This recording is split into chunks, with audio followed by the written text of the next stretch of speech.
zaman sekarang ini, siapa yang tak mengenal sabun atau soap dalam bahasa Inggrisnya? Entah itu sabun mandi atau sabun cuci, menurut sejarahnya sabun pertama kali dibuat oleh bangsa Mesir kuno sekitar tahun 600 sebelum Masehi. Kemudian disebarkan oleh para nelayan bangsa Punisia ke Laut Tengah dan mengenalkan pada penduduk cara membuat sabun yang mereka dapat dari bangsa Mesir kuno tersebut. Saat itu sabun dibuat dari lemak kambing dan pohon bek dengan cara mengambil abunya. Tapi benarkah sabun dibuat di tahun 600 sebelum Masehi?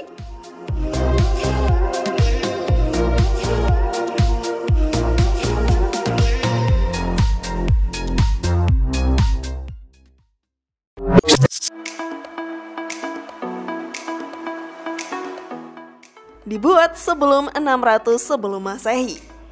Banyak literasi menyatakan bahwa sabun pertama kali dibuat di tahun 600 sebelum Masehi. Namun ternyata juga banyak sumber mengatakan jika seni pembuatannya sudah ada sejak zaman Babilonia sekitar 2800 sebelum Masehi. Mereka membuat sabun dari lemak yang direbus dengan abu. Kemudian sabun digunakan untuk membersihkan wol dan kapas yang digunakan dalam pembuatan tekstil dan juga dimanfaatkan sebagai pengobatan setidaknya selama 5000 tahun. Berdasarkan ukuran yang terdapat di bejana gerabah peninggalan zaman Babilonia, bahan-bahan yang terkandung dalam sabun diduga telah dimanfaatkan sejak 2800 sebelum Masehi. Dalam Papyrus Eber yang merupakan dokumen kesehatan Mesir kuno pada tahun 1500 sebelum Masehi, menyebutkan jika orang-orang pada zaman Mesir kuno menggunakan kombinasi antara minyak hewani atau nabati dengan garam alkali yang disebut dengan istilah saponifikasi untuk menyembuhkan penyakit kulit dan membersihkan badan yang kotor. Namun sebelum lanjut, klik dulu tombol loncengnya ya biar kalian gak ketinggalan info terbaru dari channel ini.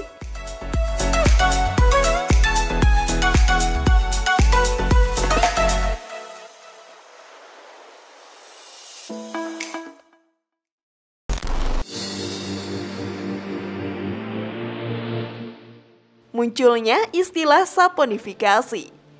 Istilah saponifikasi sendiri diambil dari bahasa Latin sapo yang berarti soap atau sabun. Sapo juga merupakan nama sebuah gunung yang ada dalam legenda Romawi kuno. Tempat ini biasanya digunakan sebagai tempat pemotongan hewan kurban pada masanya. Ketika turun hujan, sisa-sisa dari lemak hewan itu bercampur dengan abu kayu hasil pembakaran yang mengalir ke Sungai Tiber. Saat masyarakat sekitar sungai mencuci, mereka menemukan air yang mengeluarkan busa dan membuat pakaian mereka menjadi lebih bersih. Pada abad ke-1, bangsa Romawi kuno melakukan proses saponifikasi dengan cara mereaksikan amonium karbonat yang terdapat dalam urin dengan minyak tumbuhan dan lemak hewan untuk nantinya dijadikan sabun. Tapi baru pada abad kedua, Dr. Galen menyebutkan penggunaan sabun untuk membersihkan tubuh yang kotor.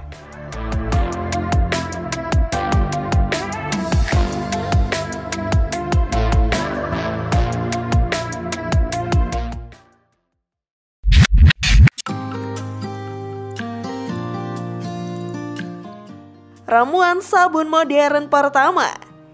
Ahmad Y. Al-Hasan dan Donald Hill dalam bukunya Islamic Technology, An Illustrated History menyebutkan jika Abu Bakar Muhammad bin Zakaria Al-Razi adalah seorang kimiawan asal Persia sebagai orang pertama yang meracik ramuan sabun modern. Orang Arab membuat sabun dari minyak nabati atau minyak atsiri. Sentra industri sabun pertama diketahui berada di Kufah, Basrah, dan Nablus di Palestina.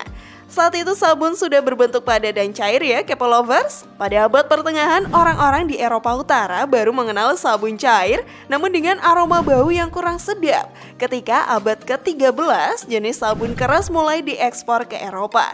Teknologi pembuatan sabun juga disebar ke Italia dan Perancis Selatan selama masa Renaissance.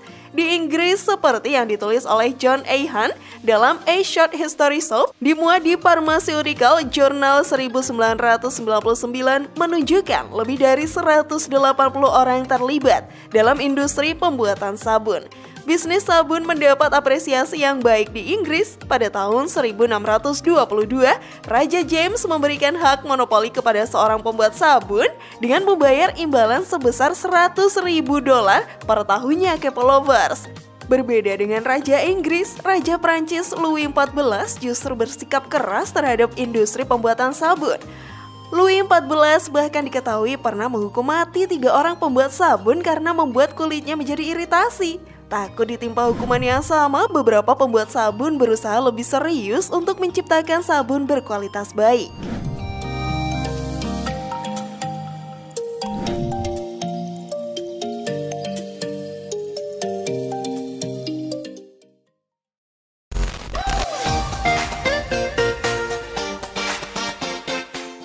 Sabun pertama di Indonesia.